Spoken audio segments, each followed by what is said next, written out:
Hi guys, आप सब कैसे हैं। हमें पता है आप सब ठीक होंगे।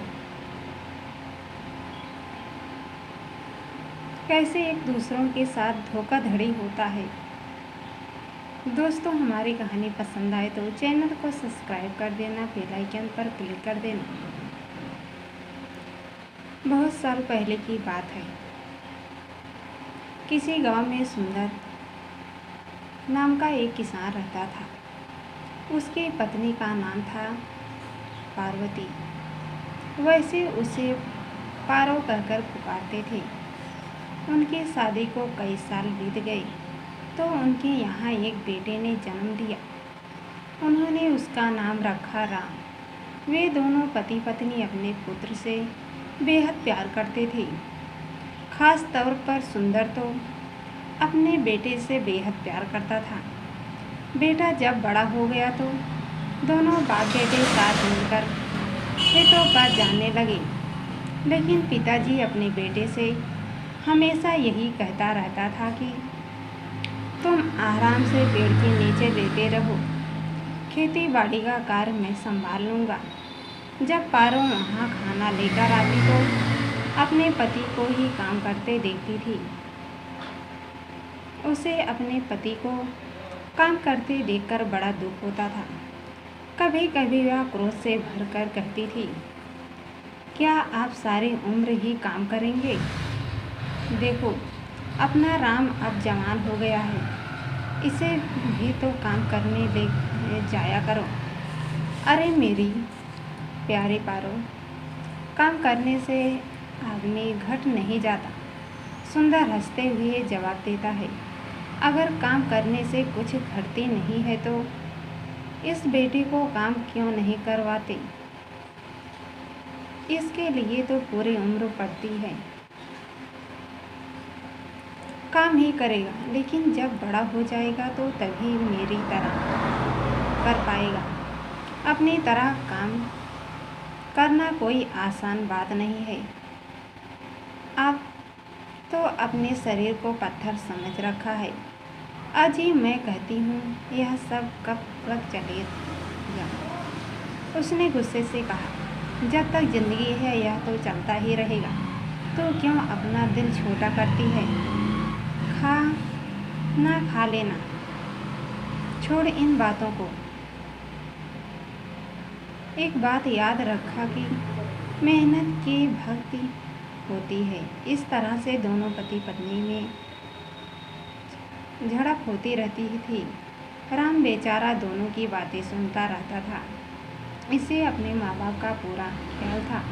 इसे पता था कि उसके पिता उससे बहुत ज़्यादा प्यार करते हैं और वह उससे कभी काम नहीं करवाते।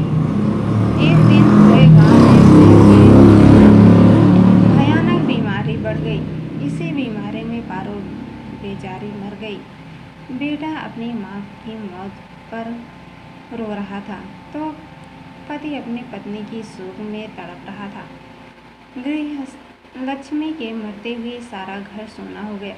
दोनों बाप बेटे दिन रात घर की मालकिन की याद करके रोते रहते थे।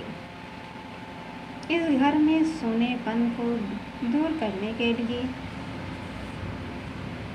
सुंदर ने अपने बेटे राम से कहता है, राम तुम अभी शादी कर लो। उसका विचार था कि अब इसको बसाने का एक यही रास्ता है। फिर अब राम भी जवान हो गया था। राम अपनी पत्नी दुलारी के आने से बहुत खुश हो गया था। वह अपनी माँ का दुख कुछ दिनों में भूल गया, क्योंकि शादी के बाद 1 साल के बाद उसके घर में एक बेटा पैदा हो गया। उसने उसका नाम पाल रखा था। उसका बेटा बहुत खूबसूरत था। अब तो दोनों पति पत्नी अपने बेटे के लाड प्यार में खो रहे थे। इसी जब अपने बूढ़े बाप को फिक्र नहीं था, वे यह भी भूल चुके थे कि उनके पिता के शारीरिक में अब पहले वाली शक्ति भी नहीं है। जो दिन रात खेतों में काम करते थे। एक तो पत्नी का दुख, बुढ़ापा, कमजोरी सबके मिलकर सुंदर के शरीर को कमजोर व निढाल कर दिया था। अब उसके खेतों में काम नहीं होता था। वह रात दिन चारपाई पर पड़ा खांसता रहता था। बीमारी ने उसे पूरी तरह से जकड़ कर रखा था। कुछ रोज तक तो राम तथा उसकी पत्नी उसकी बड़ी सेवा की, क्योंकि उन्हें यह उम्मीद थी कि यह बूढ़ा ठीक होकर फिर खेतों में काम कर लेगा। राम को बचपन से ही काम करने की आदत नहीं थी। सुंदर ही सारा काम करता था। सबके बड़ा झटका तो सुंदर को अपनी पत्नी की मौत और बुढ़ापे का लगा था। अब उसका शरीर भी काफ़ी कमज़ोर हो गया था। उसके लिए तो बिस्तर से उतरना ही मुश्किल था। पूरी रात खांसते खांसते गुजर जाती थी। खांसने की वजह से उसका पेट भी दुखने लगा था। सांस फूलने लगी थी। वह पड़ा पड़ा भगवान को याद कर रहा था। बुढ़ापे को बीमारी ठीक होने का कोई उपाय नजर नहीं आ रहा था। अब तो वह दोनों पति पत्नी पर बोझ बन गया था। घर में पड़े पड़े दिन रात खांसते रहना, काम कुछ भी नहीं करना। यह सब कुछ देखकर राम को पत्नी ने रात से कहा, मैं यह कह रही हूँ कि अब इस बूढ़े को घर से बाहर निकाल दो। इनसे तो हमारा जीवन नरक बन डाल गया है। दुलारी, तुम तो जानती ही हो पिताजी की हालत कितनी गंभीर है। राम ने समझाया। देखो, जरा देखो, देख रही हूँ तभी तो कह रही हूँ। इस मुसीबत का क्या करूँ? आखिर इसे कब तक घर में डाले रहेंगे? दिखाई नहीं देता कि इसकी हालत क्या हो गई है। कितने दिन और जो जी सकता है। यहाँ दुलारी, मेरी समझ में नहीं आता कि तुम क्या कहना चाहती हो। राम इसे झल्लाकर कहा, यह तो जितने दिन भी जिएगा हमारे लिए मुसीबत बन कर बैठा है। न जाने मैंने कौन सा पाप किया था जो यह मेरे गले पड़ गया है। अब तो दिल चाहता है कि मैं ही मर जाऊं। भगवान के लिए शब्द न कहो दुलारी। तुम्हारे बगैर मैं एक दिन भी नहीं रह सकता। तुम्हारी तो मेरी जिंदगी है। राम ने दुलारी से प्रार्थना करते हुए कहा, अगर तुम मुझे खुश देखना चाहती हो तो मेरे दुख से तड़फड़ाओ मत। बूढ़े को बाहर निकालो। कहाँ ले जाऊँ मैं इस हालत में? मेरी बात तो सुनो। दुलारी ने राम के कान में फुसफुसाया। उसने उसे रात के वक्त अपनी बैलगाड़ी में डालकर ले जाना। अगर कोई पूछे तो कह देना कि इलाज के लिए ले जा रहा हूँ।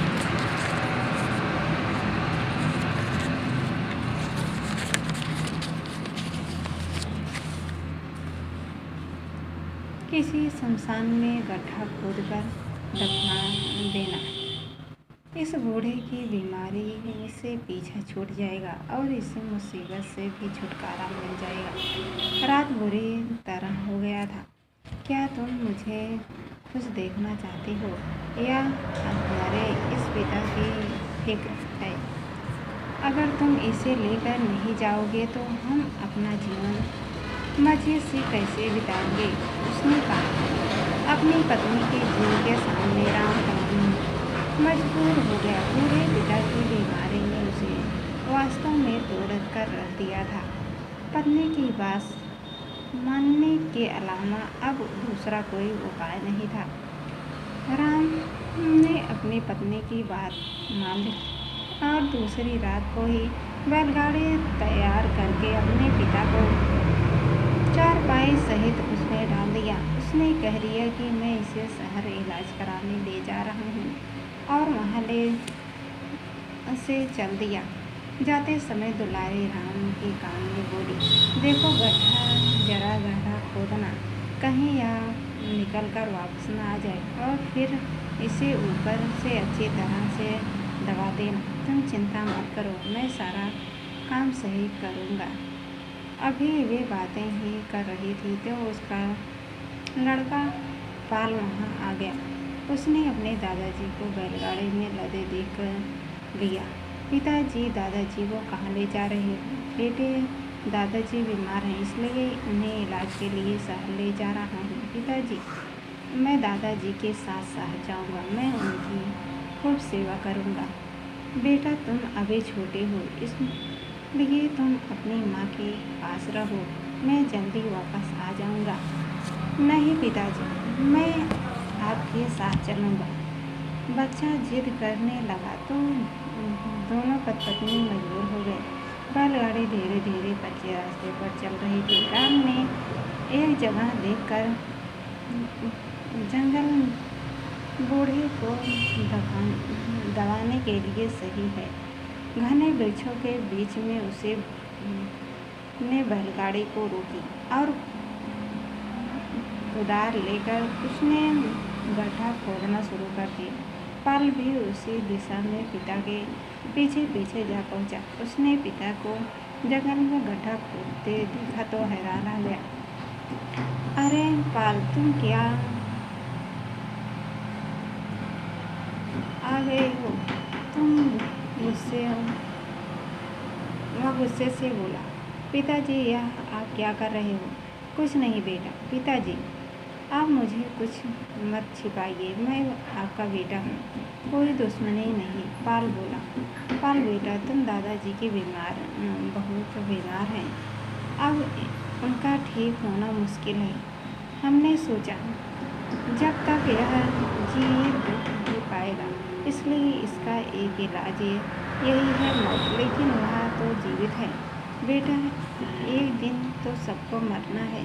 अब तुम्हारे दादाजी बूढ़े हो गए हैं, उन्हें भयानक रोग हो गया है। अब इसका इलाज यही है, इन्हें गड्ढे खोदकर दबा दिया जाए।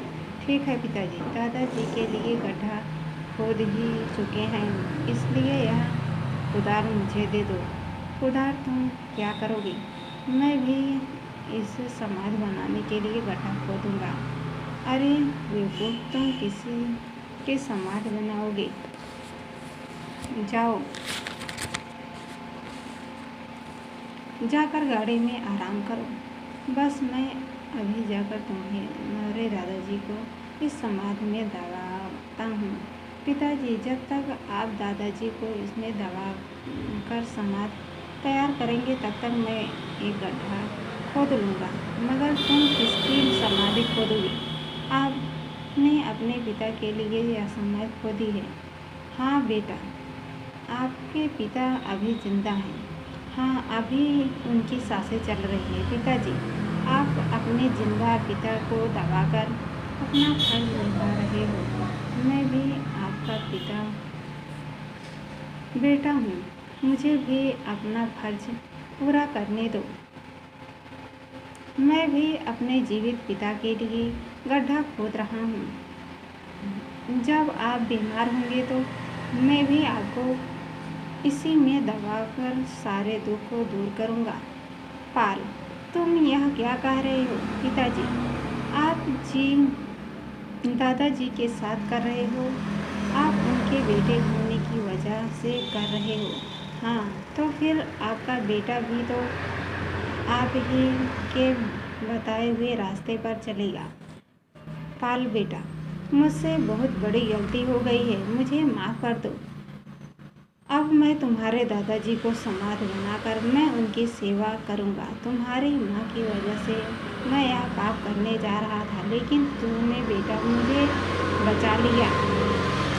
अब तुम दादाजी को घर ले चलो। दोस्तों, हमारी कहानी पसंद आए तो लाइक एवं शेयर कर दीजिए।